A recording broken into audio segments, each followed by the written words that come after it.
Welcome to this explainer. Today, we're diving straight into a really fascinating source text called The Illusion of the Leaf. We're going to unpack a pretty profound narrative about spiritual authenticity.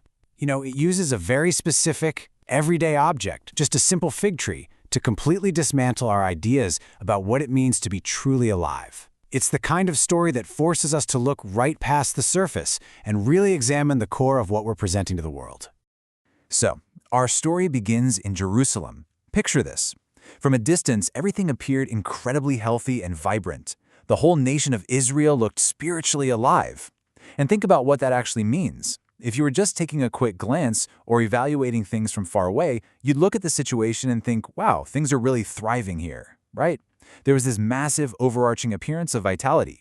But as we're about to see, this entire explainer is really about the dangerous gap between what we see from a distance and what's actually happening when you get up close. Now, the text hits us with a pretty heavy thought right out of the gate. It perfectly sets the stakes and introduces the central tension of our whole analysis, that massive conflict between appearance and reality. Notice that the author doesn't use the word sad or disappointing here. The source text literally uses the word frightening. The frightening part is not that the tree was dead, but that it actually looked alive. And that completely flips our usual expectations, right? We usually think of death or barrenness as something super obvious, but the text is warning us that the absolute most dangerous form of spiritual emptiness is the kind perfectly disguised as vibrant life. Let's move into Section 1, The Noise of Jerusalem. To really understand how an illusion like this is even possible, we have to understand the atmosphere. The religious noise of Jerusalem was both visually and sonically overwhelming. The source text describes Jesus walking through a scene that is just bursting with activity. You got temple crowds pushing through the streets, the constant rhythm of sacrifices, songs echoing everywhere, and perpetual movement. It was a buzzing, non-stop hub of religious activity. And that environment? Well, it created a massive illusion of life. Because when there's that much noise and that much movement going on, it's incredibly easy to assume that some incredible transformation is happening. The sheer volume of activity provided the perfect cover. That brings us to Section 2, The Illusion of Leaves. The narrative makes this deliberate, almost cinematic cutaway from the massive, noisy city, narrowing all the way down to a single, silent fig tree. And the crucial point is this crazy contrast. The tree is offering a massive visual promise. It has full leaves, it has a completely healthy appearance. From afar, it's broadcasting this huge promise of fruit. But then comes the devastating reality. When Jesus actually gets close to it, there is absolutely nothing there. The promise was entirely empty. Basically, the leaves were writing checks that the branches couldn't cash. This brilliantly illustrates what the text identifies as religious performance. The tree becomes a living sermon about Israel itself because leaves are so good at creating that illusion of life from far away. So what does religious performance actually do? Well, it creates movement without transformation. It sounds incredibly impressive, and to use a surprisingly modern phrase from the text, it photographs well. It's a facade that looks absolutely fantastic on the surface, perfect for an audience, but it completely lacks any true underlying substance. Let's jump to Section 3, Hating False Advertisement.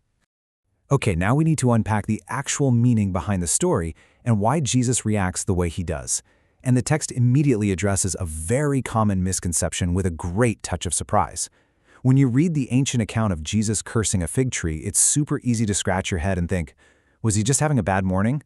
But the source text is wonderfully explicit here. This was not just some petty reaction to morning hunger. He didn't curse the tree just because he missed breakfast. There is a much deeper, much more structural issue at play. Instead, we arrive at this heavy theological punchline: God absolutely hates false advertisement. The curse is a direct, calculated response to a deceptive presentation. The issue wasn't just that the tree was fruitless. The issue is that the tree was literally lying. It was projecting an image of vitality and productivity that it simply did not possess. And that's exactly why the situation shifts from being merely disappointing to being something that invites a curse. The false advertisement is the true offense here. There is a fatal disconnect happening. The author actually uses this incredible phrase: the leaves were essentially preaching a message. The message of those full green leaves was loud and clear. They were shouting, "I have fruit, come to me." They were basically giant billboards of spiritual vitality. But the reality of the fruit could not support the message preached by the leaves. It's the ultimate bait and switch, right? The outward presentation made a really bold claim that the internal reality completely failed to back up.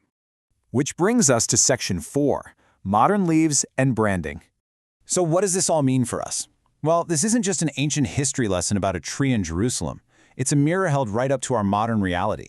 The author points out that the exact same danger of false advertisement exists right now, today. Just look around at crowded churches, incredibly busy ministries, the fluent use of Bible language, and slick Christian branding. These are our modern leaves. They are the things that photograph well today. They create a massive amount of movement, and man, they sound incredibly impressive from a distance. The text sums up our modern religious landscape perfectly in just 2 words: leaves everywhere. We are heavily populated by these impressive outward displays. We have totally mastered the art of the visual promise. We know how to look alive, we know how to generate the noise, and how to create the movement. But the text forces us to pause and ask the really frightening question. If we get up close, past the slick branding and the busy ministries, is there any actual substance, or is it just leaves everywhere? Finally, Section 5. Trust produces real fruit. Okay, we've diagnosed the problem of the illusion, so what's the antidote? Ultimately, we are left with a pretty stark choice. On one side, we have religious performance, which, as we've learned, merely creates an illusion of life from far away. But on the other side, we have what Jesus is actually looking for: real trust.